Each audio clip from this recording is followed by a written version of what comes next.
ভারতে economic planning বা 5 years plan চালু হয় 1951 সাল থেকে। তবে এর আগেও ভারতের ইকোনমিক ডেভেলপমেন্টের জন্য বিভিন্ন সময় বিভিন্ন রকম প্ল্যান করা হয়, যদিও সেগুলো সাকসেসফুল হয়নি। তবুও কখন কোন প্ল্যান করা হয়, কোন প্ল্যানে কিরকম টার্গেট ছিল, আর এই 5 ইয়ার্স প্ল্যান টপিক থেকে প্রিভিয়াস ইয়ারে কেমন প্রশ্ন এসছে, সেগুলোই আজকের এই ভিডিওতে আমরা বলবো। ভারত স্বাধীন হয় 1947 খ্রিস্টাব্দে।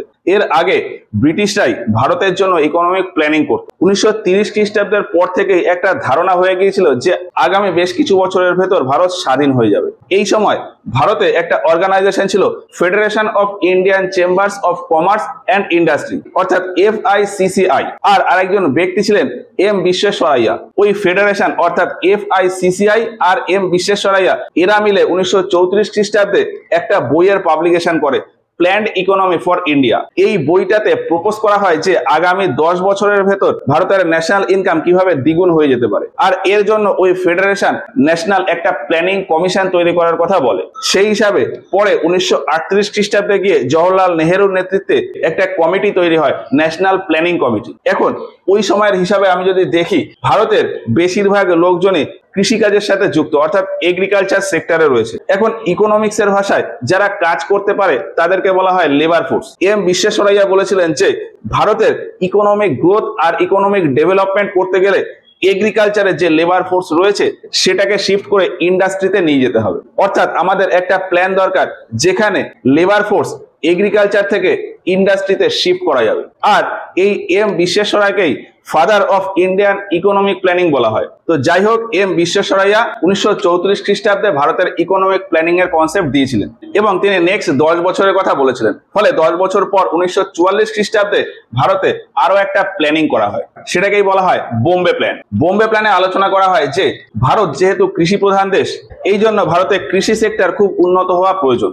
এখন ভারতের বেশিরভাগ জমি জমিদারদের আন্ডারে ছিল, সেই হিসাবে কেন্দ্র থেকে যদি কোনো ডিসিশন নেওয়া হতো, বিভিন্ন জায়গার জমিদাররা সেই সমস্ত ডিসিশন বা আজ্ঞার পালন নাও করতে পারে। এই জন্য এই বোম্বে প্ল্যানের সিদ্ধান্ত নেওয়া হয় যে জমিদারি প্রথা শেষ করে দেওয়া হবে এবং ভারতের যত জমি সেই সমস্ত জমি সরকারের আন্ডারে থাকবে এবং চাষিরা সেই জমিতে চাষ করবে। ওই জমি যদি সরকারের নিয়ন্ত্রণে থাকে তাহলে সরকার ওই জমির ওপর বিভিন্ন নিয়ম কানুন লাগু করতে পারবে।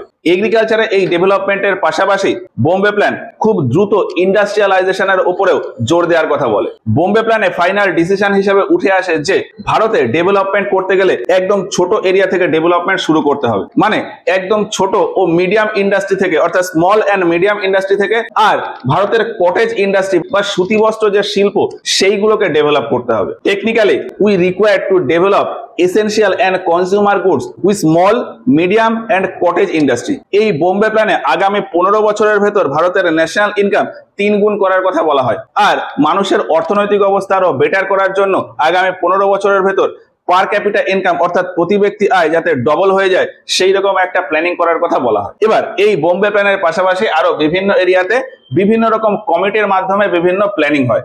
যেমন 1945 খ্রিস্টাব্দে হয় গান্ধীয়ান প্ল্যান। এই গান্ধীয়ান প্ল্যানের ড্রাফট তৈরি করেছিলেন আচার্য শ্রীমান নারায়ণ আগরওয়াল।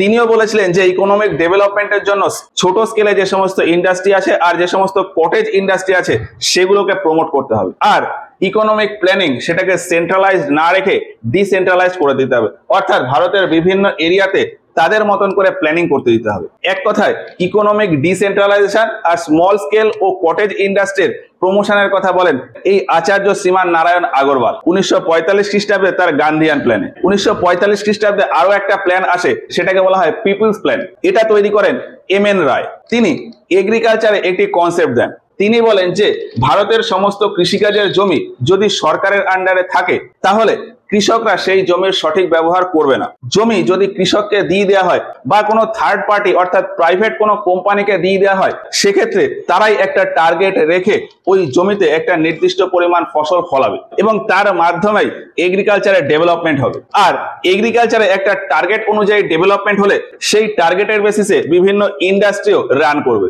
জমি যদি সরকারের আন্ডারে থাকে কৃষকরা সেই জমি ঠিকঠাক মতন চাষ করতে চাইবে না, ফলে এগ্রিকালচারে যদি প্রোডাকশন কম হয় এদিকে ইন্ডাস্ট্রিতেও প্রোডাকশনের পরিমাণ কম হয়ে যাবে। এই জন্যই MN রায় অ্যাডভাইস দিয়েছিলেন যে we require to privatise agricultural development. এরপর 1947 খ্রিস্টাব্দে ভারত স্বাধীন হয়ে যায় এবং তারপর স্বাধীনভাবে ভারতের ইকোনমিক প্ল্যানিং করার জন্য 1950 খ্রিস্টাব্দে নতুন আর একটা প্ল্যান আনা হয়, সর্বোদয় বিকাশ প্ল্যান। এই প্ল্যানটা তৈরি করেছিলেন জয়প্রকাশ নারায়ণ। তিনি বলেছিলেন যে ভারতের ইকোনমিক গ্রোথ যেমনই হোক না কেন সেটা ফরেন টেকনোলজি থেকে ইন্ডিপেন্ডেন্ট হওয়া প্রয়োজন, মানে ভারতের অর্থনীতি যাতে বিদেশের উপর নির্ভরশীল না হয় সেই দিকে আগে ফোকাস রাখা প্রয়োজন। ভারতের ইকোনমিক গ্রোথ কম হোক কিন্তু সেটা বিদেশি নির্ভরতা থেকে বাদ দেওয়া হোক। এখন ভারতের প্ল্যানিং কেমন হবে সেই ধারণা নেওয়ার জন্য কেসি নিয়োগীকে রাশিয়া পাঠানো হয়। রাশিয়ার তখন নাম ছিল ইউএসএসআর। রাশিয়াতে তখন ছিল সোশিয়ালিস্ট ইকোনমি। কেসি নিয়োগী রাশিয়াতে যান এবং রাশিয়া থেকে এই ইকোনমিক প্ল্যানের কনসেপ্ট নিয়ে আসেন এবং তারপর এই কেসি নিয়োগের রেকমেন্ডেশনেই 1950 খ্রিস্টাব্দে ভারতে প্ল্যানিং কমিশনের প্রতিষ্ঠা হয় এবং এই কমিশনের চেয়ারম্যান বানানো হয় প্রাইম মিনিস্টারকে। তো ভারতে প্ল্যানিং কমিশনের প্রতিষ্ঠা হয় 15 মার্চ 1950 খ্রিস্টাব্দে এবং তারপর এই কমিশনে বিভিন্ন রকম মিটিং টিটিং হয়ে ফাইনালি ডিসিশন আসে যে 5 বছরের জন্য এক একটা প্ল্যান করতে হবে। আর সেই হিসাবেই পরের বছর 1951 খ্রিস্টাব্দ থেকে আসে 5 ইয়ার্স প্ল্যান। সেই ভিত্তিতেই ফার্স্ট 5 ইয়ার প্ল্যান আসে 1951 খ্রিস্টাব্দের 1 এপ্রিল। আর তারপর 5 বছর করে কিভাবে কি প্ল্যান হয় সেটা তো এর আগের 2-3টা ভিডিওতে আমরা এক্সপ্লেন করেই দিয়েছি। এবার এই যে প্ল্যানিং কমিশন তৈরি হলো, এটা হলো সরকারের একটা অ্যাডভাইজারি বডি। ভারতে কখন কি স্কিম নিয়ে আসতে হবে বা কখন কি কাজ করতে হবে সেটা বাজেটের আন্ডারে আসে।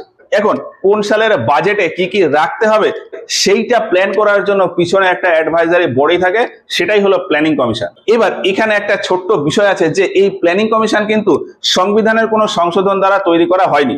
এটা শুধুমাত্র সরকারকে অ্যাডভাইস দেওয়ার জন্য আলাদা করে একটা ইনস্টিটিউট বা বডি তৈরি করা হয়েছে। এই জন্য এই প্ল্যানিং কমিশনটাকে নন কনস্টিটিউশনাল বা নন স্ট্যাটুটরি বডি বলা হয়। বলা হয় যে এই বডির কাজ হলো ভারতের জন্য ইকোনমিক আর সোশিয়াল প্ল্যানিং তৈরি করা। সংবিধানের 39 নম্বর ধারার ভিত্তিতে সরকারের একটা অ্যাডভাইজারি বডি হিসাবে এটাকে তৈরি করা হয় এবং এর কাজ অর্থাৎ প্ল্যানিং এর যে সমস্ত কাজ সেটাকে সংবিধানের 7 নম্বর শিডিউলের ভেতরে যে কনকারেন্ট লিস্ট রয়েছে সেই লিস্টে রাখা হয়। এই হচ্ছে ওভারঅল 5 ইয়ার্স প্ল্যানের কিছু ব্যাকগ্রাউন্ড। এবার এই 5 ইয়ার্স প্ল্যান থেকে প্রিভিয়াস ইয়ারে যে সমস্ত প্রশ্ন এসেছে সেগুলো একটুখানি দেখে নেব।